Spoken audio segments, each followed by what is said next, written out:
Henry Steele here. I'm starting a new video series for a little fun. I'm calling it Unlocking Gann, 45 Years in Wall Street, his book. Each video will cover its own little topic, but will also have a little something extra tucked in for good measure. See if you can spot it. Watch each video all the way through and then connect the dots if you can.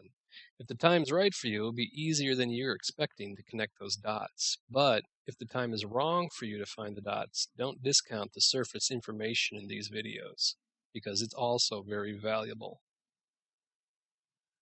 In this first video, we're going to cover the foreword here, and I've underlined a few things, as you can see. In green, I've underlined the name of the books that he's written, that he's talked about in the foreword, and in red, some information that I wanted to point out. The first one in 1910 was Speculation: A Profitable Profession. It was a booklet that he wrote, and he says he gave the rules that helped him make a success in his personal trading. In 1923, he wrote Truth of the Stock Tape, and that basically expanded on what was in that first booklet from 1910. But after he predicted the Great Panic in 1929, there was a call for a new book to bring Truth of the Stock Tape up to date. And the name of that new book was Wall Street Stock Selector. He said he developed new rules since 1923. That's the one I'm wanting to point out here. Later on, he says, benefit of my experience and new practical rules which I have discovered.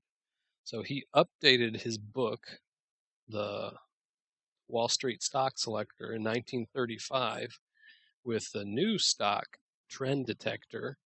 And he's saying that he's had new discoveries since that's happened, since his 1930 book came out, and that's what he was updating the book for. If we go forward to the second page of his foreword, we see 14 years have passed since writing my last book, and I have gained more knowledge through actual market operation.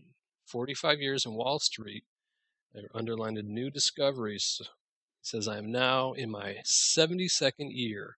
Fame would do me no good. I have more income than I can spend for my needs. Therefore, my only object in writing this book is to give to others the most valuable gift possible, which is knowledge.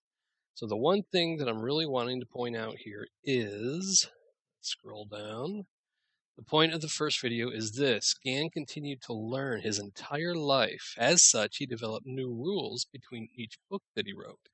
So each book after the 1923 Truth of the Stock Tape had information that was not in each preceding book.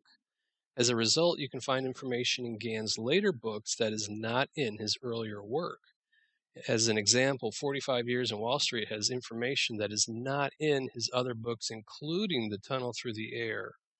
But please don't misunderstand. Learning 45 Years in Wall Street, for example, will not replace what is in Gann's earlier books to be learned, because he didn't redundantly recover that information in each book. This applies to both the surface knowledge and the mythical underlying information that may or may not be hidden in the books. So starting with the next video, I'm going to get into specific things in the book that I want to point out that I think are pretty important. So until next time, this is Henry W. Steele, and I'll see you later.